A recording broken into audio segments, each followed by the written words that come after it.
Hi, this is Nagendra from Enscape channel. ఈరోజు మన టాపిక్ Maamla legal Hai season 2 web series. ఇది నెట్ఫ్లిక్స్లో తెలుగులో కూడా అవైలబుల్గా ఉంది. ఫస్ట్ ఆఫ్ ఆల్ ఈ వెబ్ సిరీస్ కోసం చెప్పాలంటే నచ్చింది. సీజన్ 1 ఎక్కడైతే స్టాప్ అయిందో దాని నుంచి సీజన్ 2 స్టార్ట్ అయిందనమాట. రవికిషన్ మెయిన్ రోల్గా ఈ వెబ్ సిరీస్ రన్ అవుతుంది. విశ్వేశ్వర్ త్యాగిగా ఆయన యాక్టింగ్ మాత్రం పర్ఫార్మెన్స్ నెక్స్ట్ లెవెల్ అనే చెప్పాలి.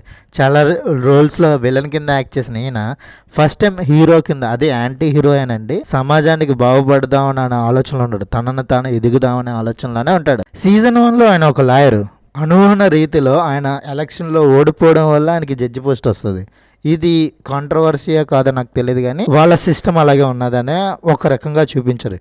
ఇంకొకటి ఏంటంటే ఈ సిస్టంలో, మన ఇండియన్ సిస్టంలో ఎన్ని లోపాలు ఉన్నాయో ఎంత సెటారికల్గా చూపించారంటే ఈ సీజన్లో highlight. And season 1 and season 2లో కూడా సెటారికల్గా సిస్టంలో ఉన్న ప్రాబ్లమ్స్ని ఎలా చూపించారంటే మనం ఇంత సీరియస్ మ్యాటర్ని అంత కన్వీనియంట్గా, అంత కామెడీగా ఎలా చెప్పగలిగారా మనకు అర్థమైన రీతిలో అన్నది నాకు ఈ సీజన్లో బాగా నచ్చింది. ఈ సిరీస్ దీనికోసం చూడండి. ఎందుకంటే యాక్చువల్గా మనం ఇంతవరకు కోర్ట్ రూమ్ డ్రామాస్ అంటే చాలా కథలు వచ్చాయి, వెబ్ సిరీస్లు వచ్చాయి, చాలా వచ్చాయి. కాకపోతే ఇందులో చెప్పేది చాలా డిఫరెంట్. ఎంత డిఫరెంట్ అంటే ఒక జడ్జి యొక్క ఆలోచన విధానం ఎలా ఉంటుంది, ఆ జడ్జి ఎలా ఆలోచిస్తాడు, ఒక డెసిషన్ మేకర్గా తనకున్న బాధ్యత ఎలా ఉంటుంది, అది లా ప్రకారం ఎలా ఉంటుంది, ఆ లాని తను ఎంత విరుద్ధంగా నడపగలిగే శక్తి ఉందా లేదా అన్న విషయాలు చాలా కామెడీగా అండ్ సెటారికల్గా చెప్పడంలో మేకర్ సక్సెస్ అయ్యారని చెప్పడానికి ఎటువంటి అతిశయోక్తి లేదు. ఇలాంటిది 1-2 పాయింట్లు కాదు, చాలా పాయింట్లు ఉంటాయి. ఈవ్ టీజింగ్ నుంచి హ్యూమన్ రైట్స్, తర్వాత పొలిటికల్ సిస్టమ్స్, తర్వాత పోలీస్ స్టేషన్ యొక్క సిస్టమ్, ఇలా చెప్పుకుంటూ పోతే చాలా లిస్ట్ చాలా పెద్దగా ఉంది. ప్రతి ఒక్క పదానికి దానికి అంతర్భావం కూడా చాలా విచిత్రంలో చెప్పడంలో కూడా మేకర్ సక్సెస్ అయ్యారు. ఇంకా మేజర్గా నాకు నచ్చింది మ్యూజిక్. కామెడీకి తగ్గట్టు మ్యూజిక్ అక్కడ ఏం లేకపోయినా మ్యూజిక్తో మనం నవ్వించడంలో మ్యూజిక్ డైరెక్టర్కి హ్యాట్స్ ఆఫ్ చెప్పాలి. ఇంకా చాలా సన్నివేశాలు ప్రతిదీ ఇంకొక అండర్లైన్గా ఒక థీమ్ నడుస్తుంది. అదేంటంటే ఒక లాయర్ ఒక హ్యూమన్ బీయింగ్, ఒక జడ్జ్ ఒక హ్యూమన్ బీయింగ్. దీన్ని ఎంత బాగా ఎస్టాబ్లిష్మెంట్ చేశారంటే ఆ విశ్వేశ్వర్ త్యాగి రూపంలో అదిరిపోయిందండి.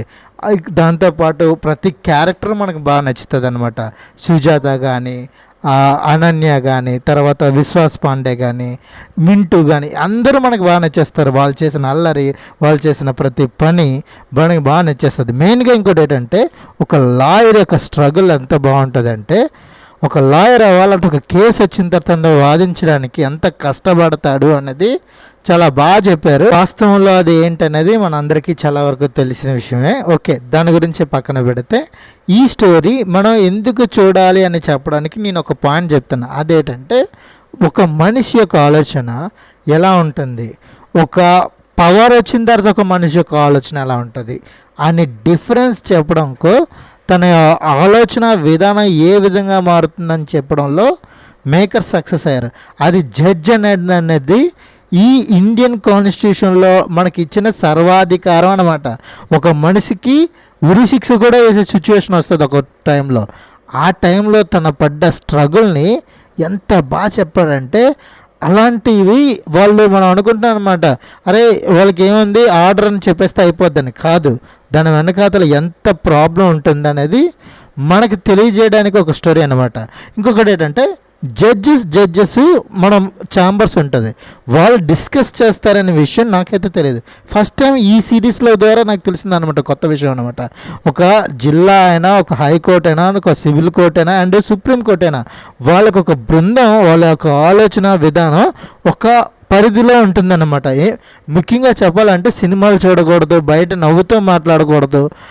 నేను ఒక దగ్గర విన్నాను ఏంటంటే, అక్కడున్న కోర్టులో అక్కడ నిలబెట్టినప్పుడు వాటర్ కూడా ఇవ్వకూడదంట.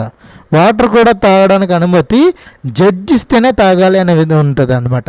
ఇలాంటిది అనేది మన కోర్ట్ సిస్టంలోనే ఉంది. ఎందుకంటే భయం, ఆ భయం వాళ్ళు కలగజేసే సత్తా ఉన్నప్పుడే వాళ్ళు జడ్జ్ అవ్వగలరనే ఒక మనకి అభిప్రాయం ఉన్నది. కాబట్టి దాని ప్రకారం పూర్తిగా మార్చి సెటారికల్గా చెప్పి వాళ్ళ ఆలోచన విధానాన్ని మార్చినట్టు చూపించడంలో మేకర్స్ సక్సెస్ అయ్యారు.